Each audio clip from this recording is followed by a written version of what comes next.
Hola, buenas tardes o buenos días, depende de dónde estén en cada país. Muchas gracias por unirse a esta serie de McKinsey Talk. Hoy día vamos a hablar sobre el futuro de la industria de viajes, un tópico súper hot estos días. Espero me estén escuchando bien, si no, por favor, por el chat nos pueden comunicar si no es así. Mi nombre es Juan Carlos Altmann, yo soy socio de McKinsey en la oficina de Santiago y previamente trabajé en LATAM Airlines por 13 años, siendo el gerente de la división de Sudamérica como última posición. Estamos en la mitad de una crisis muy complicada a nivel de todo el planeta, donde muchas industrias se encuentran completamente desafiadas y con muchos cambios. Nos pareció súper interesante poder tener una charla con ustedes y con dos invitados especiales sobre cómo se ven las perspectivas de la industria de viajes hacia adelante, dado todo lo que está pasando, todos los bloqueos que están existiendo en los distintos países, etc. Ustedes van a poder enviarnos todas sus preguntas a través del chat de Zoom, que está en la mitad de la pantalla abajo. Tienen que usar el usuario Q&A, ahí mandan las preguntas, y nosotros después de la primera etapa que vamos a estar conversando, vamos a tomar las preguntas. Me gustaría presentar a los invitados. Tenemos a dos grandes invitados que tienen un track record de mucho tiempo en la industria de viajes, así que creo que vamos a tener una excelente conversación hoy día. Está con nosotros Damián Scokin. Damián es el CEO de Despegar, que claramente es la agencia online más importante de América Latina, con presencia en todos lados. Damián fue previamente el gerente general de la división internacional de LATAM Airlines y previamente fue socio en McKinsey y tiene claramente una experiencia muy larga en la industria. Y también tenemos la suerte de tener a Alex Dichter, que es socio senior de McKinsey, basado en Londres. Él es el responsable global de McKinsey en la industria de viajes, así que tiene una perspectiva. Ha trabajado Alex en múltiples continentes, con múltiples clientes, entonces tiene una visión muy clara y muy global de lo que está pasando. Y también ha trabajado mucho en Latinoamérica, así que lo cual nos ayuda a traer una perspectiva súper interesante de lo que está pasando en nuestros países con esta industria. Entonces, el tema hoy día lo vamos a dividir en 4 partes, la conversación, más una sección de Q&A. Primero vamos a abordar un poco qué está pasando con la industria y los cambios que van a suceder en el mediano y largo plazo, y también un poco qué va a pasar inmediatamente cuando ya se empiecen a abrir las fronteras. Eso va a ser lo que vamos a cubrir en la primera etapa.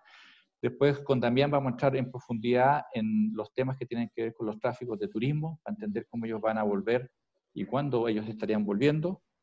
Luego vamos a hablar con Alex, que nos dé su visión respecto a qué va a pasar con el mundo del tráfico corporativo y cuándo este va a estar recuperándose. Y por último, con los dos vamos a estar conversando sobre las perspectivas de recuperación de la demanda, precios y otros temas de interés. Por favor, les recuerdo, por favor, vayan pasando sus preguntas durante toda la sesión en el chat que está abajo, al centro, al usuario Q&A. Esta charla la vamos a hacer en inglés, así que voy a cambiar a inglés ahora.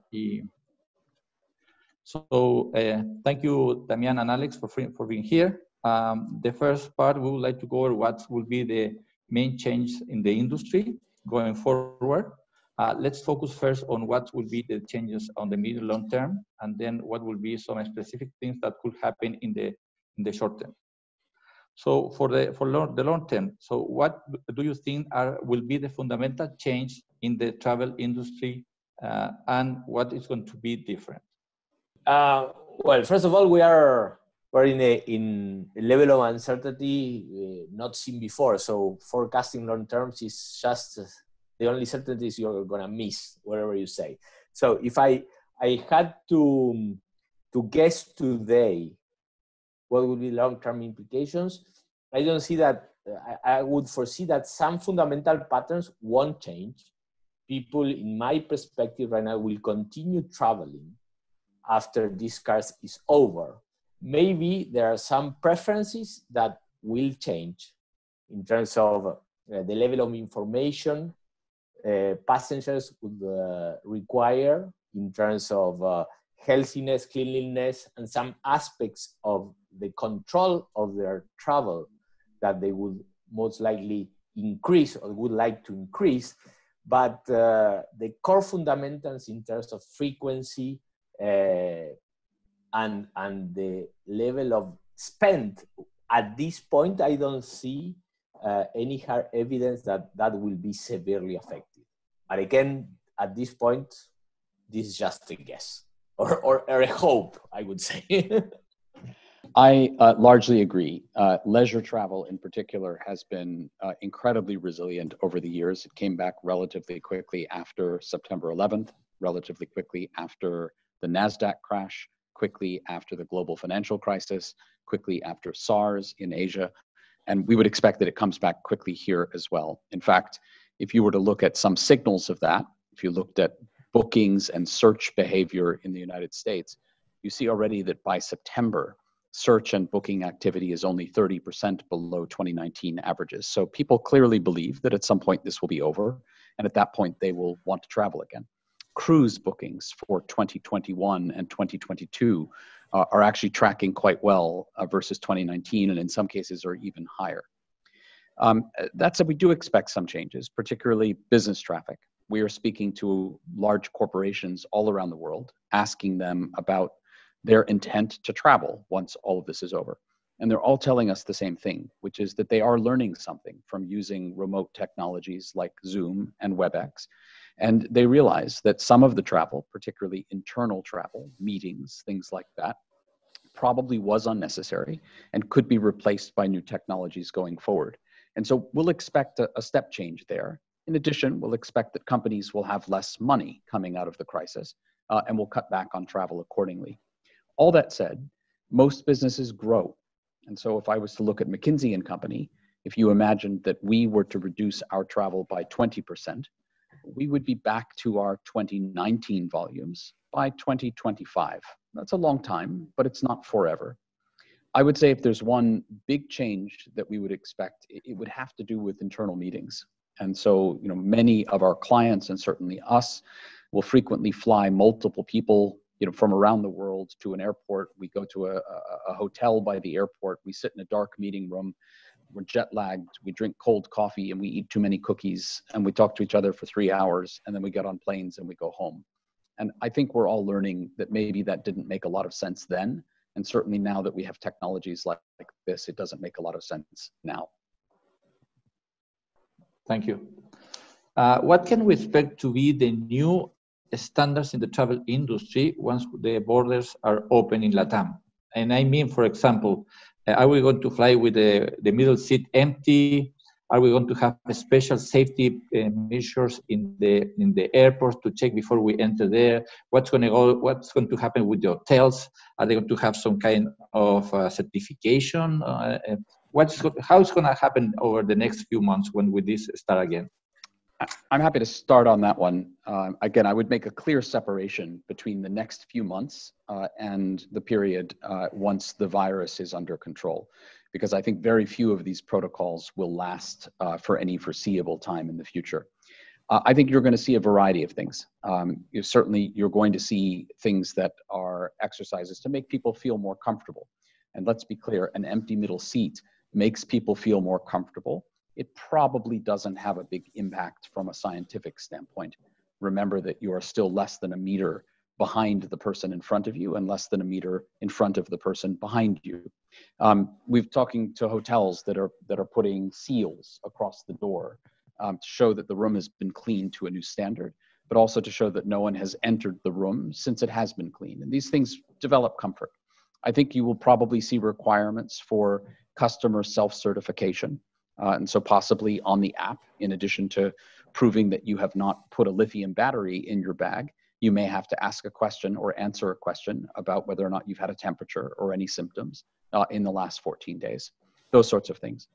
And I think that you're going to see lots of different protocols for border crossings. And so, in particular, for those borders that are open, there are long lists of who may enter and who may not enter and under what circumstances they may enter. And we would expect that those requirements will be very, very different around the world. And that's going to add a lot of complexity to the industry, and it's going to delay the speed at which international travel comes back. But I don't expect that any of this will last for any period of time into the future. It's simply unsustainable. If you look at travel today in China, it is very safe looking. Your temperature is checked multiple times. You have to sign forms. Flight attendants are wearing masks, both in front of their eyes and in front of their mouths. Middle seats are not blocked, by the way. You're being tracked. You have to scan your mobile phone in and out. All of that adds to a sense of safety, but also adds to a sense that travel is not a normal activity. And as a result, we've seen relatively little rebound in China. And I think we won't see a real rebound until those protocols go away. I agree with Alex, particularly setting apart will be the reactions or changes in the short term to make people more comfortable in travel, apart from the long-term changes or implications. And I will just add one twist, that when we think of travel, we tend to think of airplanes. And if you today ask, there was a survey very recently asking Americans what will look like in terms of their first trip after the pandemic. And more than 60% of respondents say that's going to be a road trip. They're going to take their car and they're going to go to open site destination, a national park or wherever. They're going to go in a tent, or they're going to go to a cabin lodge on their own, and they're not going to take any tours with the very crowded travel mates. So that's another short-term change on top of whatever can affect the traditional way of traveling through airplanes. I think that in the near term, we're going to see a lot of that, a lot of near destinations by car, with a small group of your family, and that's basically it. That has a lot of implications for other components of the travel value chain, in terms of large hotels vis-a-vis vacation rentals. You're going to see some short-term changes that are going to be intense in that time frame. However, let me stress that after a rational period of time in which people will realize that this is back to normal, I don't expect significant patterns changes. Ahora pasemos al tráfico turismo, Damián. Nos gustaría tener un poco tu visión de cómo se va a comportar la industria, o sea, los players. ¿Qué van a hacer para volver a empujar una industria que está básicamente en cero? ¿Qué va a pasar en Latinoamérica? ¿Cómo ves distintos países o distintos comportamientos de cómo esto se va a recuperar? Partamos por ahí.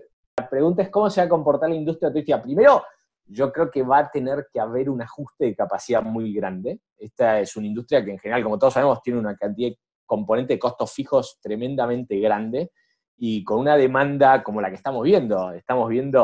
Yo es la primera vez en mi vida que veo BSPs negativos. Las últimas semanas han tenido más devoluciones que emisiones, y eso creo que es múltiples geografías. Eso tiene que ajustar la capacidad de aerolíneas, de hoteles, un comportamiento racional de los players. Hay algunos que van a poder decidir incrementalmente volver a poner capacidad. Hablábamos con Alex en estos días de cómo pueden reaccionar las aerolíneas, pero hay otros players que, o porque tienen un edificio completo de cuartos de hotel vacíos y demás, van a tener que promocionar agresivamente sus productos. Entonces, yo creo que es lógico esperar un periodo de muy atractivas ofertas y gente siendo muy selectiva, como decíamos antes, en qué aspectos de seguridad sanitaria, qué aspectos de políticas de cancelaciones van a terminar optando. Después de un periodo de ajuste de esa capacidad, demanda y precios que pueden resultar tremendamente atractivos, yo creo que vamos a entrar en una senda de gradual normalidad en que la capacidad, tanto aérea como de los otros componentes de la industria turística, van a ir retomando niveles normales. Yo soy optimista. Si uno mira todas las crisis grandes de la humanidad, los efectos en que durante el atravesar la crisis se creían totalmente disruptivos, terminaron siendo menos disruptivos de lo que se pensó en el momento de atravesar la crisis. Yo creo que esto va a volver a pasar en este caso. The only thing I'd add is, I agree with all of that, is I think one of the interesting things about the recovery is going to be that what's good for airlines is what's good for other parts of the travel ecosystem. And that if airlines had their choice, they would drop capacity quite aggressively, hope that their competitors will do the same. At some point in 2022, demand will come back through supply. Prices will rise again. They'll be able to make money. And that's very important for them because they'll need to pay down the debt that they've taken on to get through this crisis. Unfortunately, that scenario is not terribly good for tourism assets. It's not terribly good for cities that depend on tourism, for theme parks, for destinations, for attractions. And it's not particularly good for hotels, who rely on that capacity. And so we're going to see some very divergent interests here, as we start to think about the right, thing for the industry as a whole.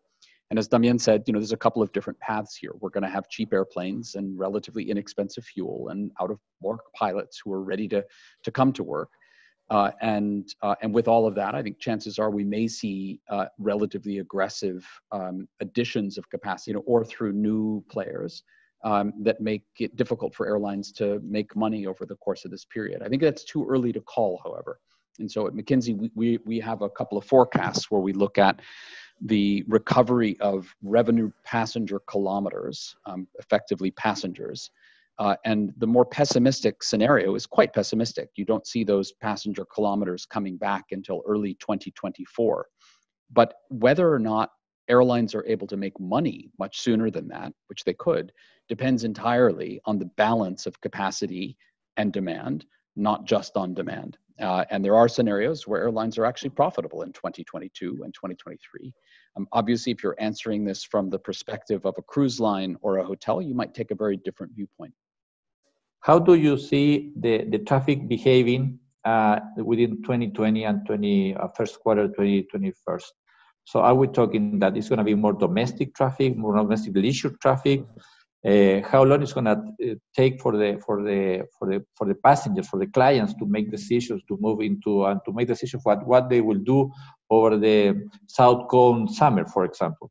So how do you see the demand behaving and moving forward in the near term? When will demand come back? What will change in the short term and what will change in the long term? And the first question is, when will demand come back? That's perhaps the hardest one, because it depends on not only sanitary issues, regulatory issues, but also on the mood of the people towards taking the risk of travel. Obviously, we again expect/hope that our summer season will start to show some signs of recovery, although at very low levels compared to prior years. So we believe that the recovery will take some time after the restrictions, the government's restrictions are lifted, and it will be focused mostly on domestic. And as I said, most likely not airplanes, the initial ones, will be geared towards destinations that are not crowded cities or that require a lot of visiting museums or close attractions, but rather open type of attractions. But again, that's assumptions that will be testing as long as demand comes back.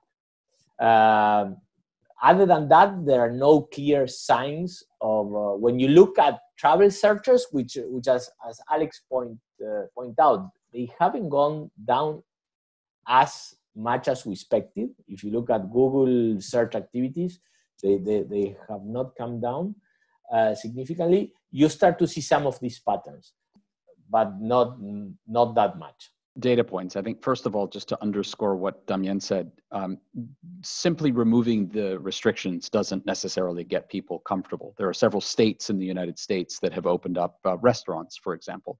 Most of those restaurants are empty. And so, people are still afraid to some degree, and that's natural. That said, over time, we would expect that those restaurants would fill, and we'll start to see as travel opens up the patterns that Damián, suggested. But fundamentally, we're not going to see a return en masse until people feel comfortable about the risks of the virus. Probably at least 12 months, but probably more like 18 months away.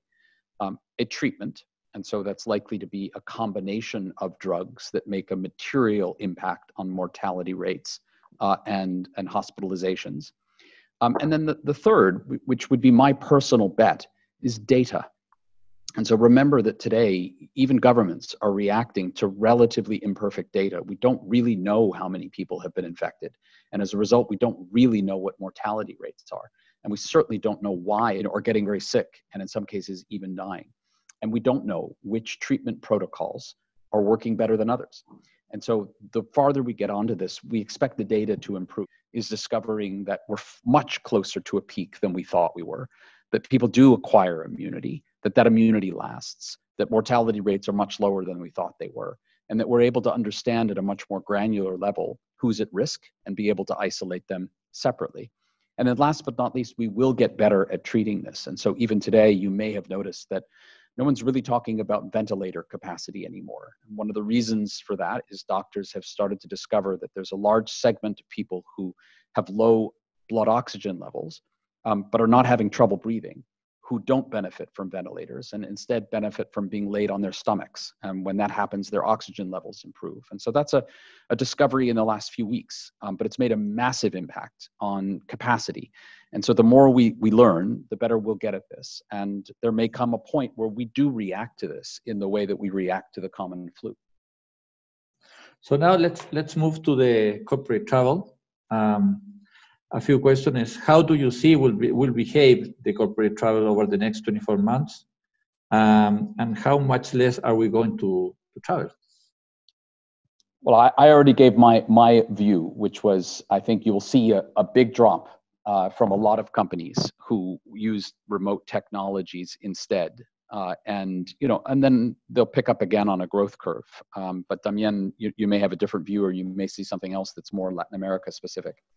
I share your perspective. One of the things that this quarantine has certainly accelerated is the use of these remote devices, and certainly has changed how we felt about that. I think it's fair to agree that everybody feels much more productive nowadays, that we either avoid the daily commute or we avoid all the hassles of before, Alex. So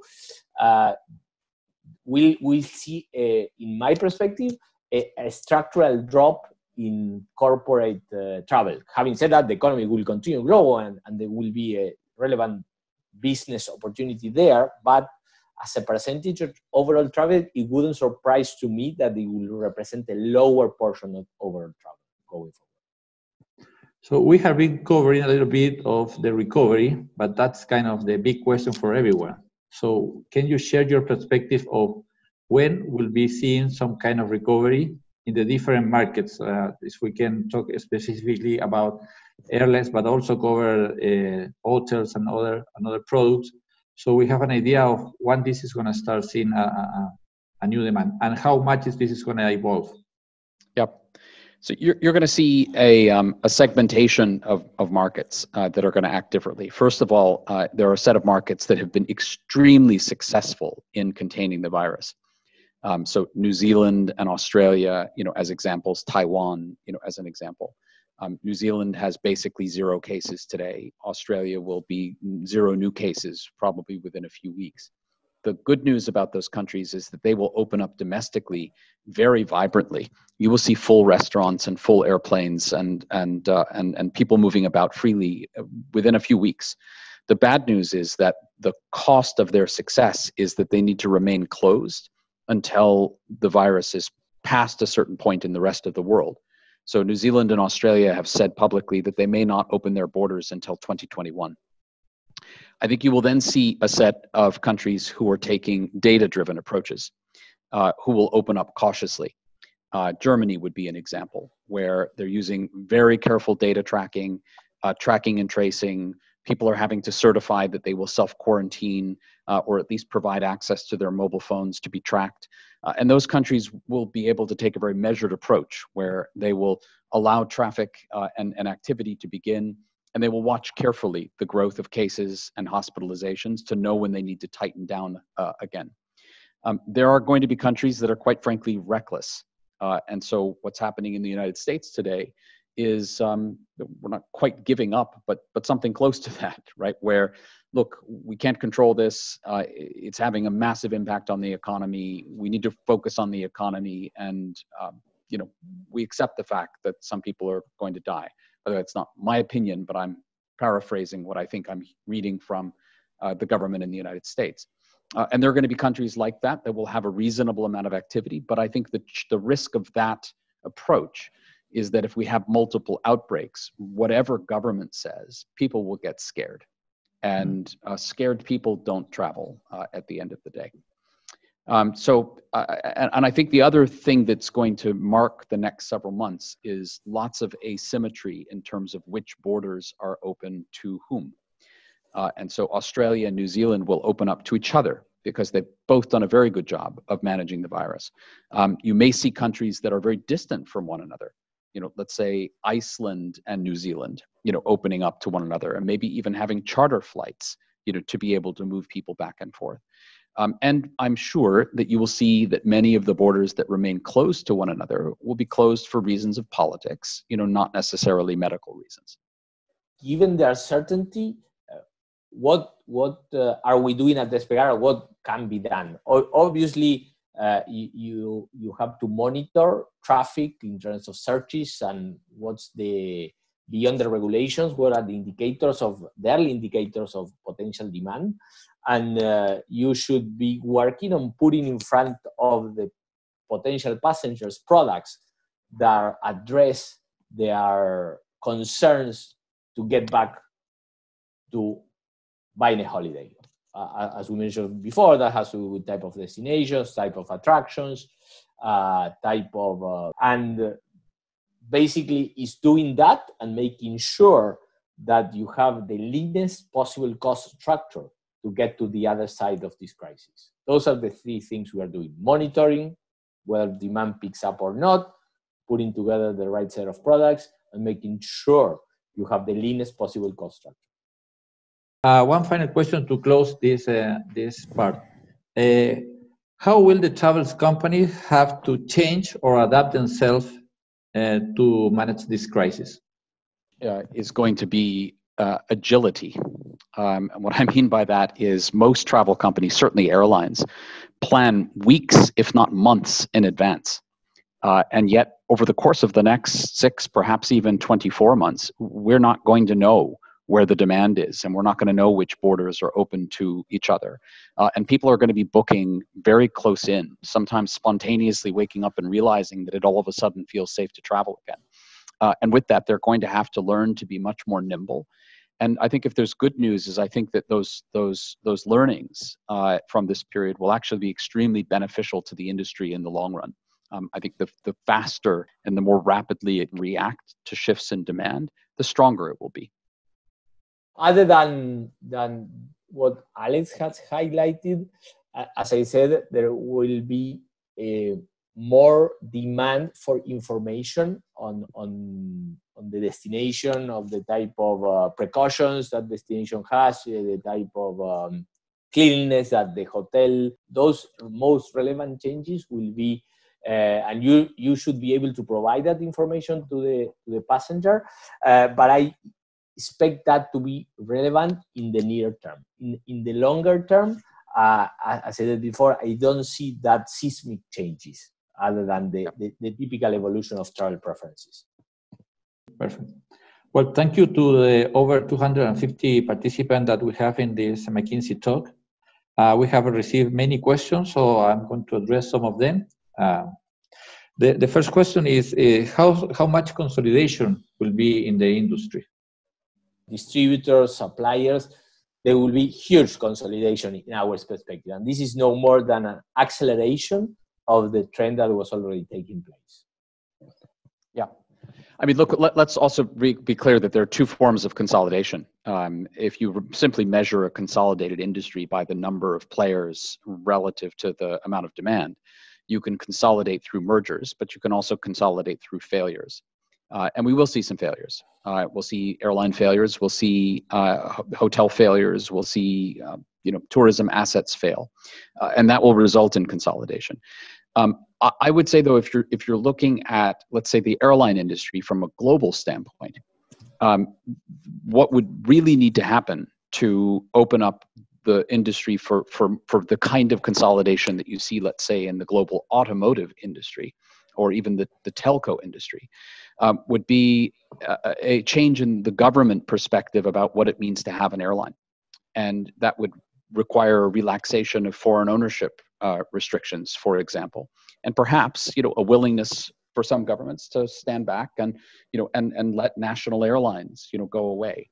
At least to date, we haven't seen a lot of that behavior. I think for the most part, local governments recognize that local airlines are important to the economy, and that letting the free market make decisions about how much capacity is available locally feels scary. And so in the absence of a lot of time to plan for this, we've seen governments doing what governments do, which is focusing on the short term.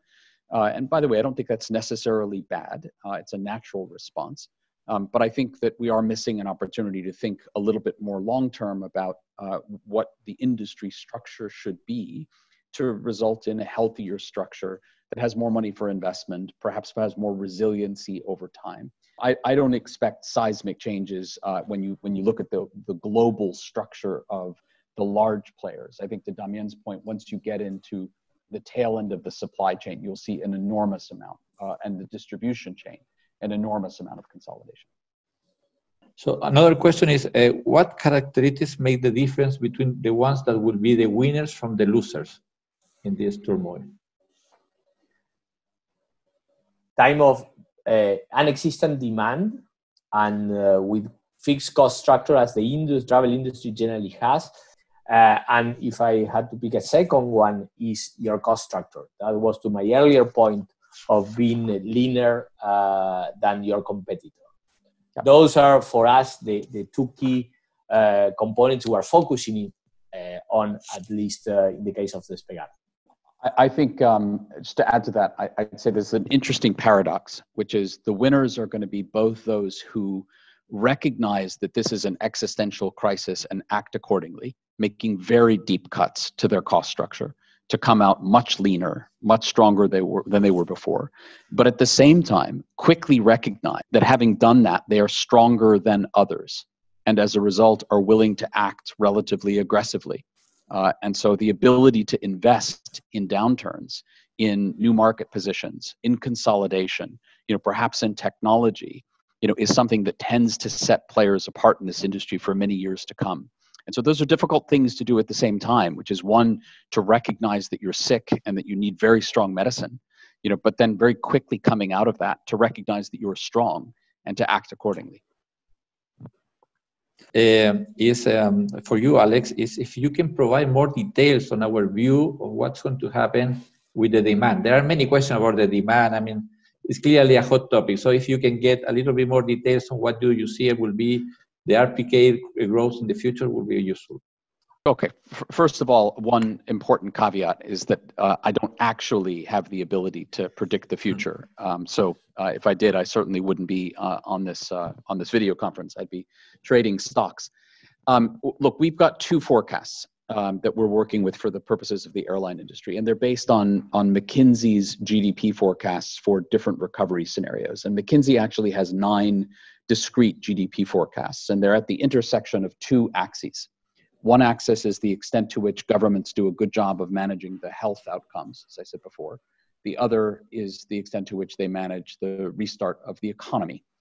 And we've really ruled out the extreme outcomes. And so I think that a very bad outcome probably will not happen. Governments are doing broadly the right things today. And at the same time, a great outcome will probably not happen. I think the decisions that would have needed to have been made would have been made several months ago for that to happen. And so we're looking at 2 bookends of what we think the reasonable spectrum is. And so one of them is slightly worse and one of them is slightly better. They're neither the worst or the best possible outcomes. So these are GDP forecasts. And we're translating those into RPK in two different ways. So first of all, over the next several months, we know that the normal relationship between GDP and traffic will not hold. Why? Because travel will not feel normal and it will not feel safe to many people and it will be restricted. And if it's not restricted by governments, it will be restricted by companies in many cases. And so through at least the middle of 2021, we've moved bottom up and we've made assumptions about travel restrictions, willingness to travel, and the amount of capacity that airlines are willing to put in place. You certainly can't have more RPKs than you have seats. Once we get into 2021, at some point we're assuming that the virus is behind us. And at that point, the length of the recovery is linked much more to GDP than it is to the virus itself. And so in the worst of the two forecasts, RPKs in 2020 will be down about 65 to 70% below 2019. And in the better of the two, RPKs will be down 50%. Now, it's very hard to imagine a scenario much better than 50%. Why? We had 2.5 months of normal. We then will have 2.5 months of almost zero, and then a very slow climb out. And so June and July are going to be very, very bad months. And so even if it starts to look a little bit normal in September, there's only so far you can get to recover the year as a whole. Now, what does it take to get to minus 65 or 70? We only need to believe that by September, people are just beginning to get comfortable. And by December, we're barely back at 60% or 70% of normal. The year will be terrible. Now, from there, if the virus is behind us by the first quarter of 2021, and if the stimulus packages all work perfectly, and if we don't have a series of bankruptcies that lead to loan defaults, that lead to credit tightening and an unraveling of the financial system, the industry could be back to some degree of normal by the end of 2021. Personally, I think that is unlikely. And I think the more likely scenario is that we are back to normal by the end of 2023 or the beginning of 2024. Now, for the purposes of the airline industry, remember that capacity is an important part of the equation. And so we may see a world in which we have discipline around capacity. Airlines cut hard. Airplanes don't come back into the hands of new startups.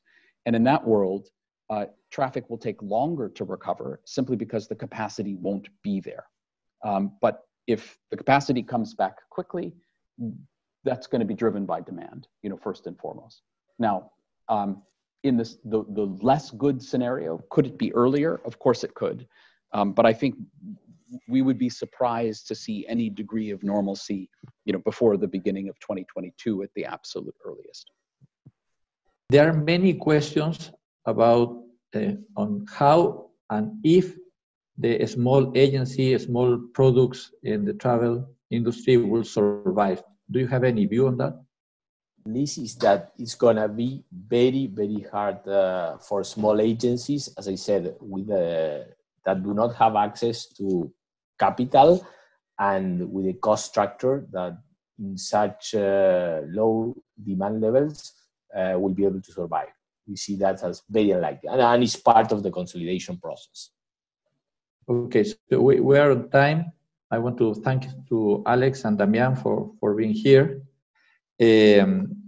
Les pido por favor, va a haber un poll ahora a todos los participantes. Muchas gracias por participar. Tuvimos más de 250. Les agradeceríamos, nos den feedback de lo que les pareció esta charla. Pueden encontrar esta charla y otras charlas parecidas a esta en mckinseytalk.com. Los animamos a que visiten ahí y puedan ver eso. Y la próxima semana vamos a tener una charla que los invitamos a participar. Va a ser sobre el futuro de la educación. Vamos a tener de invitado al rector de la Universidad de los Andes de Colombia, al rector del TEC de Monterrey y al rector de la Universidad Católica de Chile, Ignacio Sánchez. Así que agradecerle a todos ustedes por su participación, por el feedback y muchas gracias a nuestros invitados Alex y Damián. Saludos a todos, Juan Carlos, Alex. Gracias. Chao, chao.